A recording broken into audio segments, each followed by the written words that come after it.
Woman of Faith segment.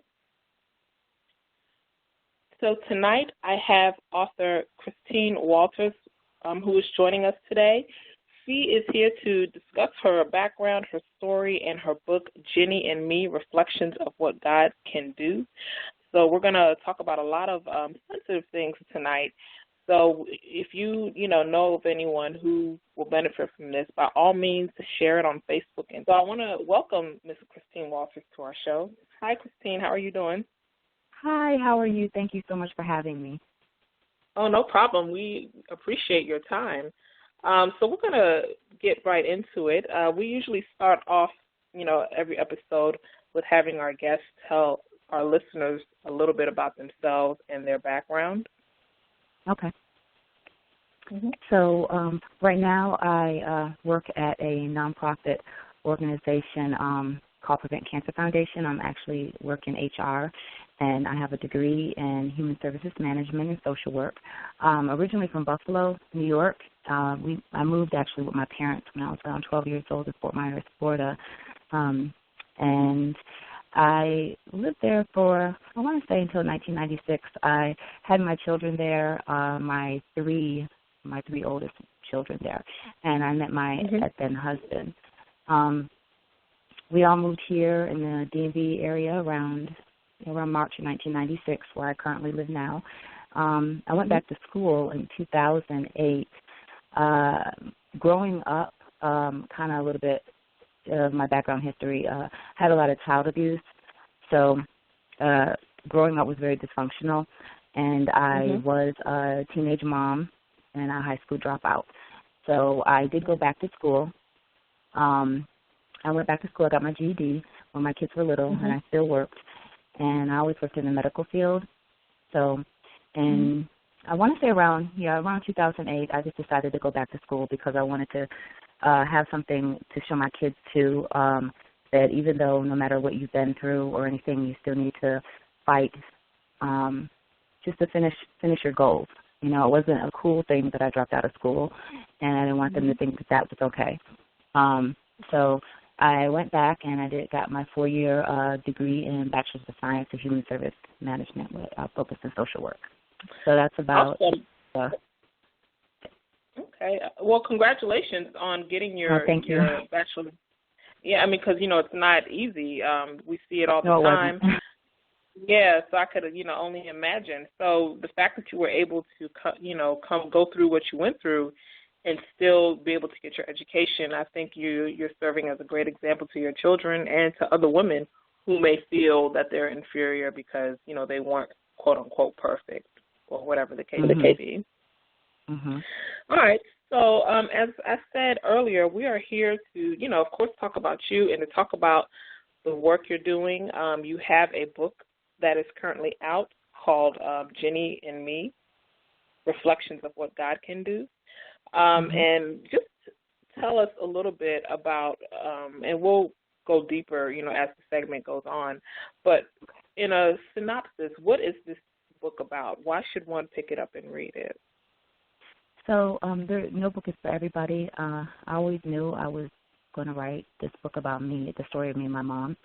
And I hate to say it this way, but I always felt like I couldn't do it. I started when she was alive, but I really couldn't finish it, completed until she had passed away because of her mental illness. I don't think that she would have understood where I was coming from writing the book.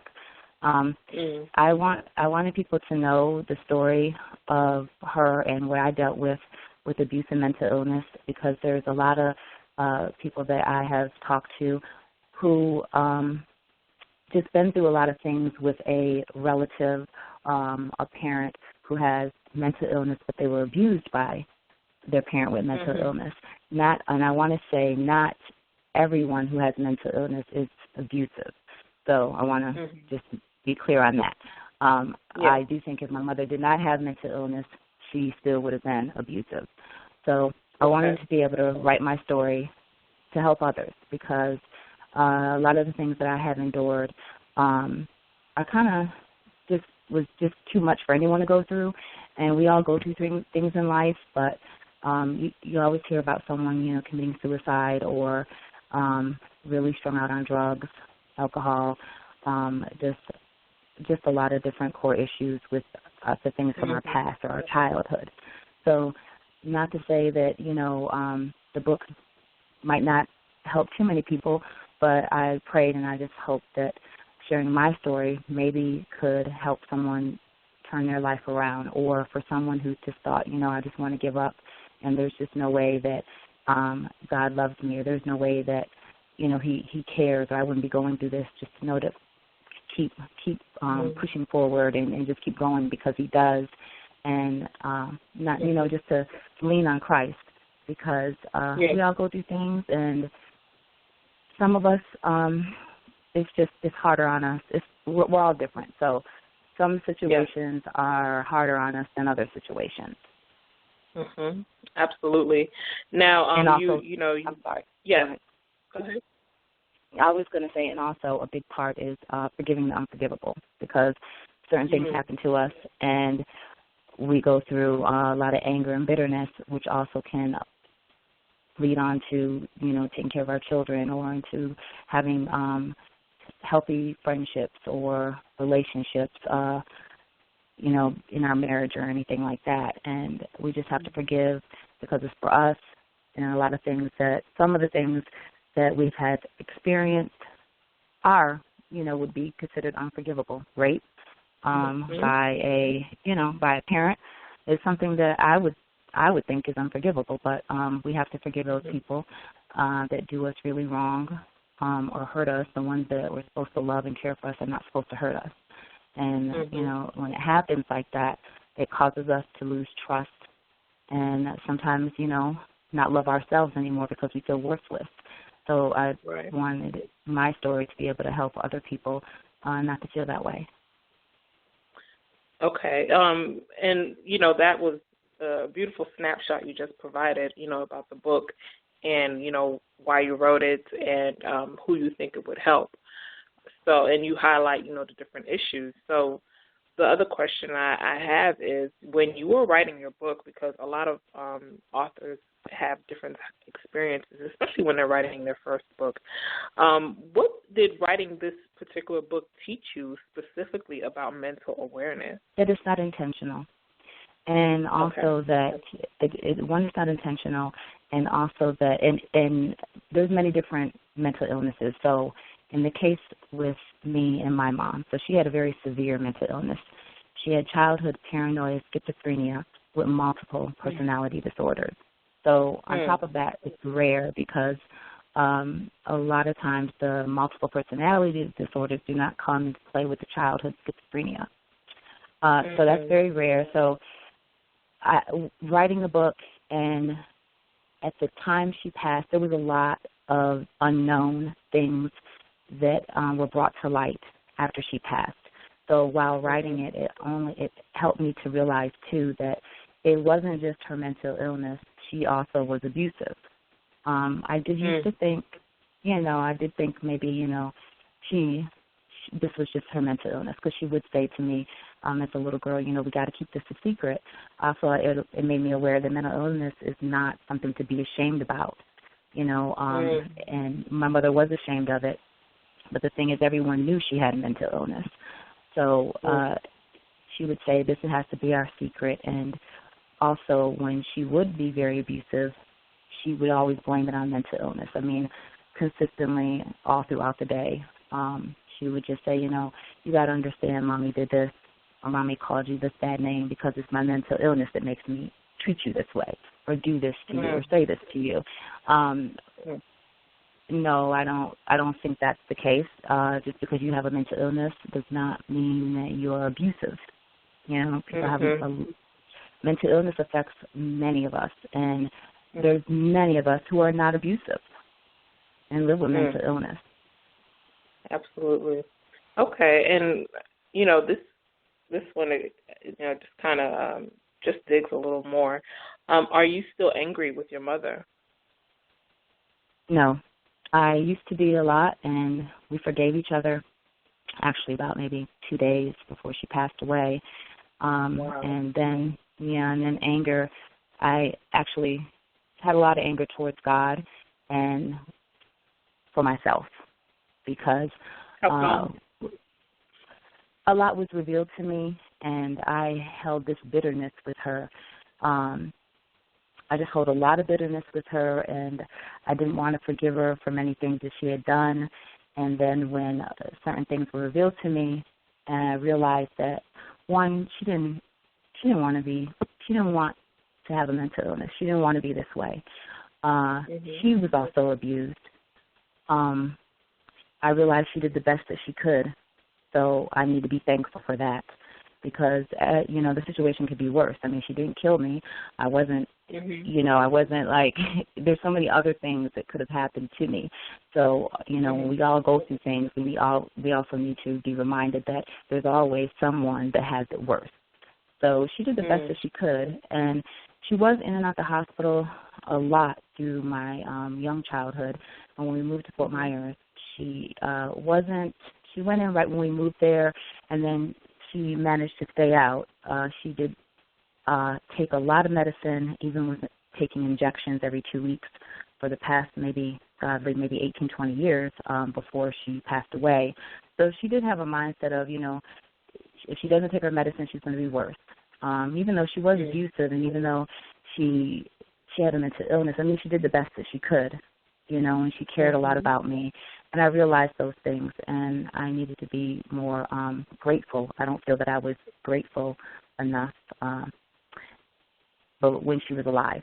So once I had to forgive myself, and then I had to realize how dare me be angry with God because, I have to accept his will, and he makes the choices, not me. But I think we're all human, and we go through things that when we start asking why, God, why, we start getting into, just getting angry, and it can cause a lot of unhealthy anger, and it's not good. Yeah. Okay. Now, you mentioned that, of course, your mom had the mental illness, and her mother also had the mental illness, and as far as her treatment towards you, you say that you were abused. Now, was this, I know there was verbal abuse involved where it would be name calling. Were there other types of abuse that you were subjected to? Yes. So there was emotional abuse, verbal abuse, there was sexual abuse, and there was physical abuse. My mother did not sexually abuse me. But me and my mother had what I would call, she didn't think it was a bad relationship, but I had an issue with my mother, and I always said I had a very bad relationship with her. On top of her mental illness and her abusiveness, I was angry because something happened to me when I was a little girl, and when I told her what happened, she said she believed me, and she confronted the person, but that is all she did. And I didn't like that. That bothered me a lot. I wanted her to do more. And when I got a little bit older, my father touched me. And I remember when I told her, she just blamed me and just she did more than just blame me. She actually, she grabbed me, threw me around. She said that I was, all I wanted to do was sleep with her husband, kind of things like that. And that caused a lot of problems because she never did anything about it. It just seemed like that's okay, So those things played a big part in me having to forgive her, in my Wow. Life. Okay. So and that's a lot. And, when I talk about this with other people, it's always a lot of the times it's the case where the mother or the parents don't believe the child, or I guess it's out of, their own shame for not doing anything about it. They put that facade on and, just point the finger at the child. So that's something that I notice is very common when this topic comes up. But you said, over time, you forgave, up until, hours before she died. So I could imagine that journey to forgiveness was not an easy one. she mentioned to me, it was actually on Mother's Day, and I must have been 30 or 32 years old, and she did mention to me that things just had bothered me for years and years, and they built up, and so I decided to write her a letter, and it was literally 13 pages, front and back, and I just kind of really just had to get it out of how I felt about these two situations, and she called me on Mother's Day and acted as if she never received the letter. So I brought it up, and she just got very angry. And, I mean, the words that she said to me I'll never forget, and it did bother me a lot at that time, but she just said, no. I thought that, and this part, what I'm going to say, this is how I know, it's just why I say that I think she would have been abusive even regardless of the mental illness. She did say to me, Chris, don't think I didn't know what happened to you. I mean, I was raped from 5 to 9 years old, so, I already knew what was going to happen to you. So I kind of was like, wow, okay, well, I have children, and what has happened to me has bothered me throughout my childhood, and has bothered me when I had children, and it made me be very, very overprotective because I'm always thinking, okay, one of my kids can spend the night over someone's house, and then anything could happen, or just with any little thing. I have asked them all the time to make sure you tell me if anyone touches you, and you don't allow anyone to touch you, and you don't. So I just was very, very overprotective, and always would think things, because of the things that happened to me. So when she said that, I realized, okay, that's not mental illness right there.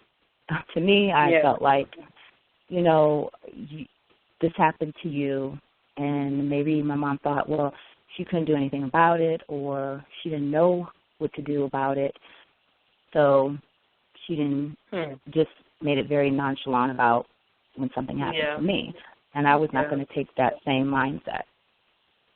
Very powerful. And you said something that I think is very important, too.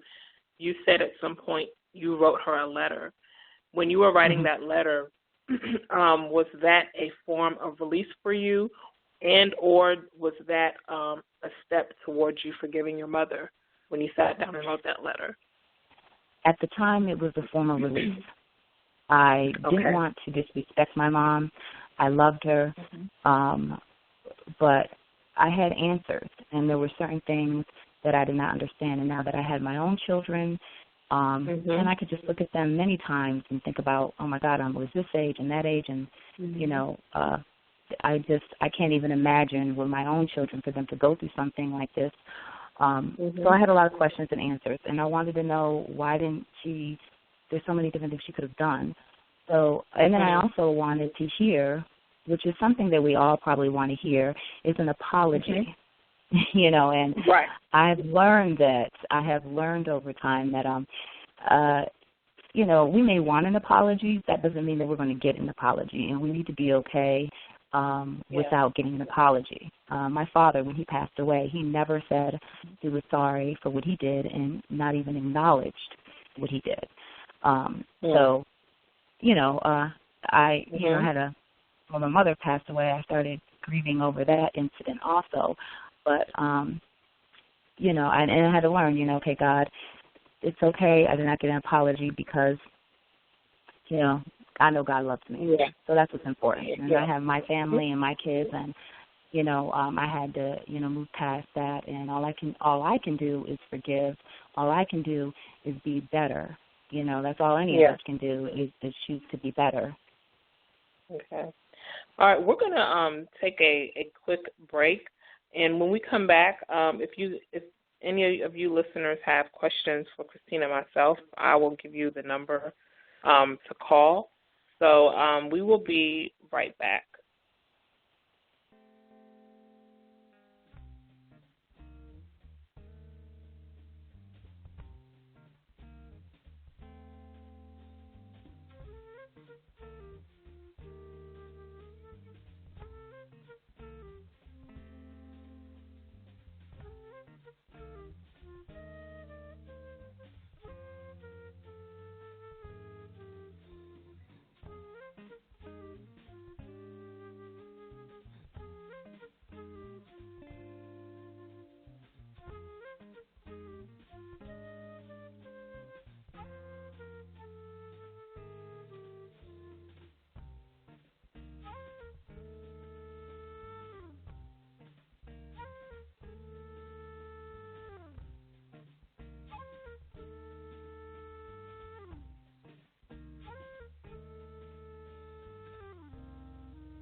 Hi, everybody, and we're back. If you would like to speak with Christine, or if you had a question for Christine or myself, you can call in. The number is 917-889-3894. That's 917-889-3894. And we're going to wrap up the second segment of our Woman of Faith episode. So welcome back, Christine. When before we took off for break, you were expounding on, the path to forgiveness, how you wrote the letter and things like that, and how you came to accept the fact that you would not get the apology that you of course you deserve, but it wasn't going to happen. So, with all of that being said, how have you personally been dealing with healing? What has your journey of healing been like? Because I know you described earlier it's been challenging, but how have you been able to keep pushing? Mm-hmm. So right now I do feel that I am healed from the abuse that I endured as a child.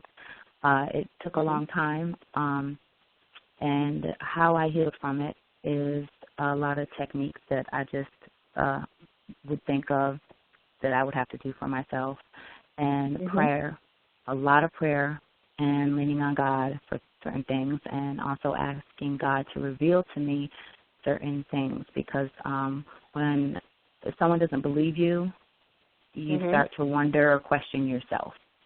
Could you be wrong? Did that happen? Maybe it didn't. Maybe I dreamt this, or I'm thinking the wrong thing, but I wasn't. And I know what happened, and I prayed and asked God to reveal it to me. And I have to say, God didn't reveal it to me right away. It did take a long time, but when he did reveal it to me, that gave me peace. And at that point, I didn't care what anyone thought, what or who believed me. I had my peace, because that is what I asked God to do, to reveal to me that this did happen. And he revealed to me it did. And that was a big piece that helped me move forward with a lot. But I will say what does happen from just a lot of the abuse from childhood.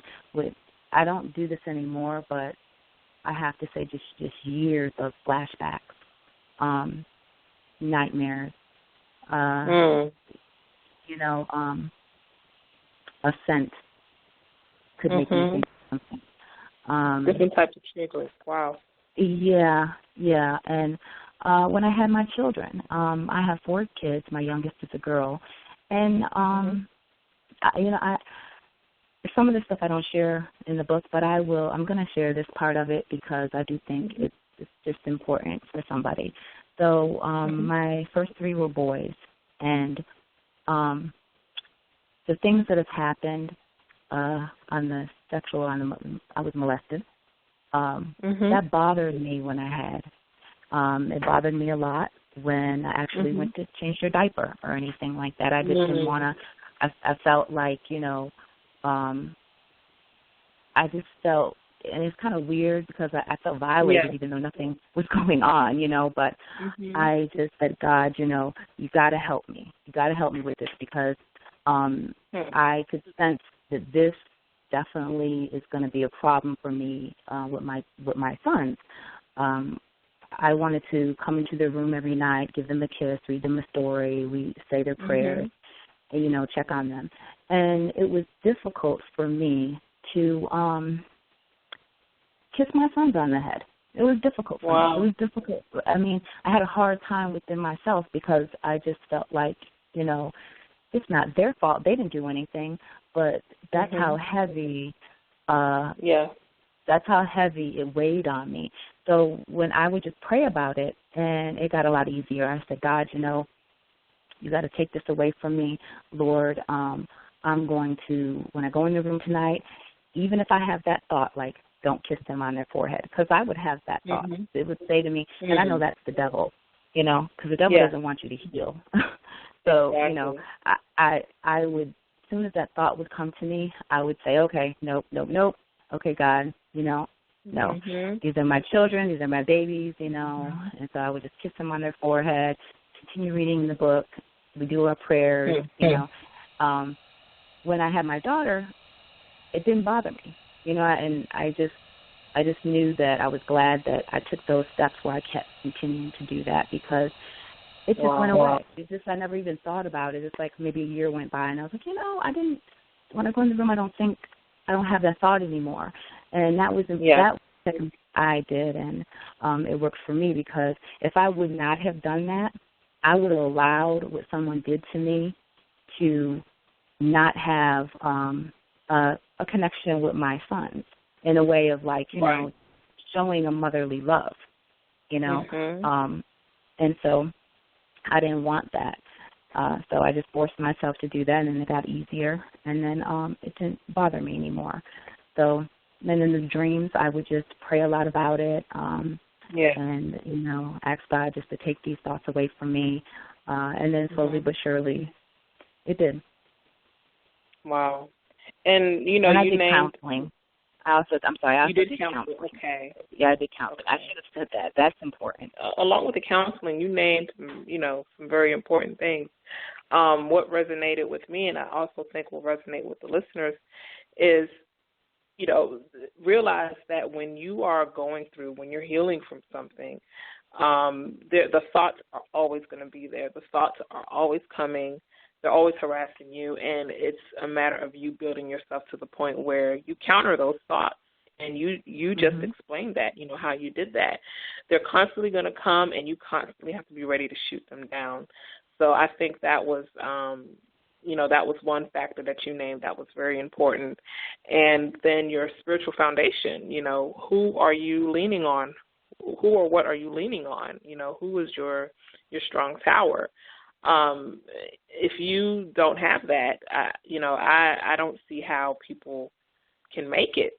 They'll be consumed by these things that have happened to them. And, there's the suicide, or there's just that place of darkness they'll always be in if they don't have some type of spiritual foundation. So you saying that you leaned on God and you were praying, you had that, the support of Christianity. I think that's also very important. And then, counseling. And it's funny that you named that, because a lot of, I hate to say it, but a lot of Christians feel that they don't need counseling because they have, that spiritual belief. Right. They think that counseling is not necessary because the spiritual part will cover it. But you just, you're primary. Yes, go ahead. I would say, with that, sometimes we go through so much that even though we go to counseling, talk to someone. Not even. It is. So counseling can be viewed as, counseling is great, but it also can be viewed as sometimes as we can't be fully truthful because of the certain things that we're going through. We have a fear. So I will speak for myself, I know I did. I had a fear of, would this counselor actually understand what I mean when I say I am feeling some type of way if I go to kiss my sons on their forehead because of what happened to me. I don't want to. Nothing sexual. I just don't. I want to cry. Would they feel like, I'm an unfit mother, or would they want to call Child Protective Services or something? I mean, these are the thoughts I had. So I'm sure that other people had those thoughts, and it's hard because you don't want to reveal all what's going on with you because you're afraid that you, instead of getting help, you're going to cause more of a problem. And if you don't reveal all what's going on, how can really counseling help you? Because you're hiding what you're feeling. So at that point, it's take it to God, because God knows already your heart, and He knows all. So, and I have to tell you that I stopped counseling. I was going to counseling for a while, and I did the whole trauma therapy thing and saw different counselors, and it wasn't working so much for me. It helped that I was talking about the situation, but I wasn't really feeling healed. I was feeling like, okay, I'm talking about the situation again. I'm going home. I'm working on this week, and I feel miserable. I feel like crying. I don't feel so much healed. So it felt good to talk about it, to be open with it, to get some things out. But am I really being fully open if I can't tell exactly how I feel? So I told God how I felt. And that's why I said leaning on Christ, because it's, it's not just even with sexual abuse. It's with any abuse. Exactly. What we're going through a lot of times, it's the shame and the embarrassment for us, and we don't want to talk about it, or we don't want to, we think, oh God, we just got to hide this, so we can't tell anybody about it because how people are going to think of us, how society is going to look at us, so we hold it in. We can't even be honest, even fully with a counselor, because they're gonna say, well, we have to make a phone call, or your home's unfit, or something like that. So sometimes I just feel you need to take certain things to God. Yeah. Okay, and you made a very good point, and I think what the other thing that I was pointing at before was when it comes to a lot of Christians, that shame is there. They don't, and I can speak from my own experience. For the longest, I was going to church, praying, and doing all of those things, but there were a lot of things that I was keeping inside. Because, one, if I felt that if I opened up and spoke about it, no one would relate to what I was talking about, and then there was also the shame and the fear. So I think that sometimes, what you just described is a perfect example. Counseling can serve its purposes, but it's not the cure-all or the end-all for what you're going through. So I just think it's, the fact that you recognize that and you did go, I think that serves as a good example to others who may feel that there's zero benefits to it. I think when you have the spiritual foundation, your support, the counseling, and you're praying, and you're constantly doing these things, that there is progress. So I think encompassing all of those things is important. So, but thank you for sharing that. You're welcome. So as far as the book itself, from what I've seen, it's like you described earlier, you're talking a lot about your childhood, the things that you went through. On the synopsis of the book, it also talks about of course your mom's illness, the mixed heritage struggles. So where do you see, because these issues that you're talking about, there are things that are going on, in today's society. So where do you see this book going? Is it just going to remain a book, or do you have other plans for it? No. I actually have, I really do, I just really believe, and it's just been placed in my heart, and even if other people don't believe it, I just really have a strong feeling from God that it's going to be a movie, an inspirational movie. I don't know when, but I have felt that. I felt that before I even wrote the book. Being very young, I just knew I was going to write a book, and I knew, something was going to be very big with it to help others in an inspirational movie. So I feel very strongly with that. And also speaking, motivational speaking, people who, a lot of women who've been wounded. The type of wounds that don't necessarily all the way go away, but can sometimes kind of reopen.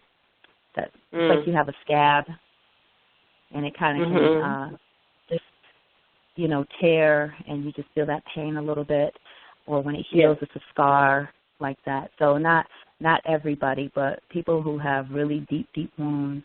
That we talked about this before about time heals all wounds. I mean, I don't believe that. That's not something that I believe that, because I have been through things where there's some things that time has not healed all wounds for me. I am healed from my childhood abuse, but there are some things that time has not healed all wounds, and I think that I can be delivered and healed from something, but there will always be certain times where there may be a pain from whatever happened.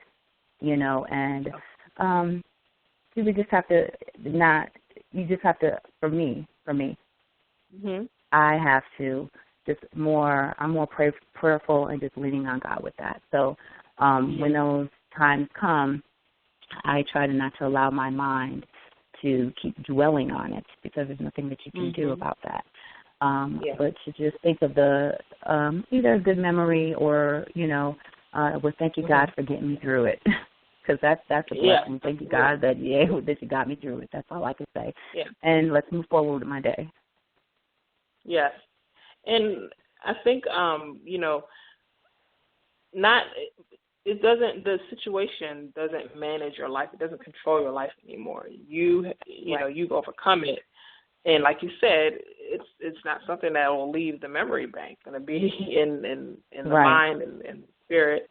So I think I see that as, like how you're saying, I see it as beneficial, because when it comes to helping people get out of that situation that you were in before, there's a stronger, more meaningful, more powerful connection, because you've been where they're at and they're trying to get to where you're currently at. So that common ground, you still having that experience in your memory, in your heart, it helps you to help other people more effectively, I think. Because, you have people who have been through things, so they're able to relate to, people like domestic violence. Women who have, or men or women who have been through that, they're able to help those because they can relate. So I think that, with the things that you've been through, it's very powerful, because when you're going out there, they're reading the book, you're talking about the book, you're here on this podcast talking about it. Your message really resonates with people who are still struggling with it, because they're listening to someone who's overcome it. So it's good to still have that with you, to still have that with us. It doesn't leave, and I see it as a positive thing, as it never leaving us. Yes. So yeah, and so you're saying that you see the book, you even before you started writing it, you saw it as a movie. Do you think it's going to require more writing on your part, or Well, it could go two ways. I am writing a second book, and the second book is more on my mom's story. And the reason for that is because she has a very, very inspirational story of a hospital that she lived in throughout her childhood.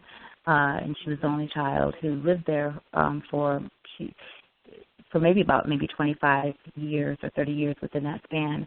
And it is an historical site. And they are putting my book, and they turned it into a museum, and actually they're turning it into 3 different things. But the museum part of it, my book will be displayed in their library. They were nice enough to do this huge tour with me and my aunt down at the hospital. It's in Buffalo, New York.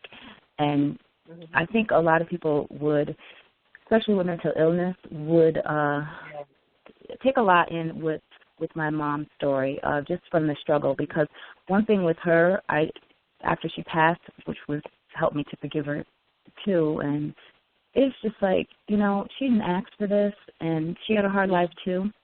But the things that she wanted, that I would think back as a child hearing her say, she wanted a marriage. She had that. It was not the best marriage. My father was very, very abusive. I watched him beat her a lot. But she was never supposed to get out of the hospital, and she did.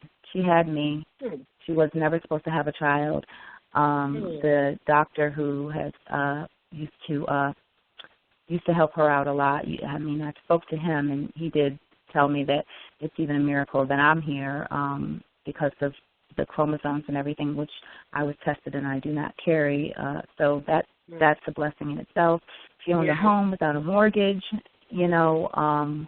So there's a lot of things that she has even herself accomplished with her mental illness. She managed to not go back into the hospital for the last 18 years of her life. So there's a lot of struggle she had too, and that helped me when forgiving her for the abuse and our relationship, because she had a struggle of her own, you know. And I think a lot of times when we go through things and people hurt us, we might not really consider what they've been through, or not to say it makes it right, but a lot of times when we're being abused by someone, or someone's just really hurting us and mistreating us, they have been hurt, or, you know, and they have a core issue that they even might not have revealed to you, you know. So I just believe she did the best she could of what she knew, you know, but there was a lot of behaviors that were still there.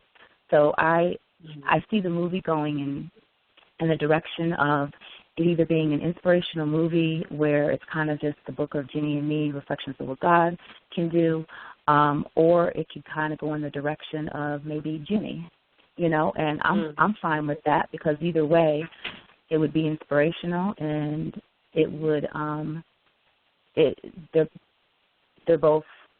they both shed a light on mental illness, abuse, and healing. Yeah, it will be very powerful either way, because of the things you covered, and not because those issues happened, but because of what happened afterwards, you know, the steps you took. And, you know, so that, I think that's what makes the story even more powerful. We're going to let our listeners know where they can reach you, and then we're going to start wrapping up. So if you are interested, and, you know, by all means, this book is highly recommended, Ginny and Me, Reflections of What God Can Do. The main website address is www.authorchristinewalters.com, where you can get a copy of the book there. The book is also available on Amazon and CreateSpace. The ebook and soft cover are available on Focus on Women magazine online, and that's www.focusonwomenmagazine.com. Barnes & Noble, all the stores on iTunes, Goodreads. And again, you can just go directly to Christine's website at authorchristinewalters.com. And if they want to reach you, Christine, like if they, you know, they may not be ready to call in and talk to you today, but they want to send you an email, where can they email you? Sure, it's authorchristinewalters@gmail.com. Okay. authorchristinewalters at Gmail, yes. Okay. And so I do thank you so much for coming on. Now, I did have, excuse me, one last question. Did you have any, and you've been, you know, pretty much giving advice throughout the interview, but did you have any parting words to share to the listeners, you know, as, you know, words of encouragement? Did you have anything to say in that respect? I think it's very important. If you don't have a prayer life, I do recommend you get one, because, you know, if you tried everything else and it hasn't worked, try God and see if God works. And because, you know, just even from me and the things that I have been through, I have learned that to save yourself some grief and try to give God a try, because He is the only one who can heal us. Also, don't give up. Stay determined. And it is a fight, and, you know, confront, you know, the things that have happened. There is such thing as healthy confrontation. Not all confrontation is, you know, unhealthy. It is important to speak up, and if you haven't, you know, the abuser, and, you know, let them know that, you know, this is what happened, and, you know, you forgive them. Try to do the best you can to forgive the person, because it helps you and it helps you grow. And it's not really for that abuser, it's for you. And just know that God loves you, and He's there for you, and He's going to help you walk through everything that you're going through. Absolutely. All right. So, you know, forgiveness, leaning on God, and, you know, just keep going. Don't beat yourself up in the process. You know, those are some of the things that can help all of us, you know, despite of our backgrounds and, you know, what we've been through. these things. Forgiveness is possible, and, as Christine just explained, you do reach that place of peace. But certain things need to be done on your part, in order for that to happen.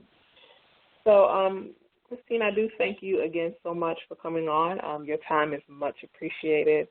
And, we do look forward to having you back where we can, talk about the movie. Yes. All right. I appreciate so much. It's, I'm just honored that you had me on the show, and I'm really appreciated for it. Oh, no problem. We appreciate you. So, we're going to go ahead and wrap it up. And, Christine, we will definitely be reaching out to you again. All right? Okay. All right. Thank you. All right. You have a good night. You too. Bye-bye. Okay. Bye. All right, everyone. Again, author Christine Walters. She is the author of Jenny and Me, Reflections of What God Can Do. It talks about her childhood abuse. She endured all types of abuse as a child. She endured the mental illness that her mom suffered from. And today she is an overcomer, and she is here to give her message of hope, her message of forgiveness, her message of healing. To find out more about her, you can please go to her website, www.authorchristinewalters.com. All right, so that concludes our episode. I do thank you guys for joining us. And, we touched on a lot of sensitive topics tonight. So, and we do believe that it was for the purpose of helping someone, even if it was just one person, whatever situation they may be in, to give them hope and to remind them that it is possible to get out. It is possible to live again. So, again, my name is Musu, and I am the host of La Femme de Prose podcast. And I just want to remind you that you can send your comments. You can connect with us on Facebook at facebook.com/LaFemmeProse. And we are also on Twitter at FocusOnWomen3. All right, so we're going to go ahead and say good night to you guys. Next week will be another awesome, impacting episode. We're going to have Lucia Mann. She is an author. She's a journalist. She's a speaker. And she is going to talk to us about her experience in human sex trafficking. All right, so that is another segment that we are doing for the month of April, because of it's the month of Sexual Assault Awareness and Prevention Month. All right, and we're going to go into May with another special episode with author Christian Hall, and he talks about his battle of depression, how he overcame, and the things he had to do to overcome depression, as May is Mental Awareness Month. So with Christine on tonight and with Christian coming on, everything goes hand in hand. So just continue to be on the lookout, continue to tune in, stay connected with us, and we'll continue to inform you. All right, so I am going to go ahead and sign off. Thank you so much for joining us. Thank you so much for your support and your feedback. Much appreciated. See you next week.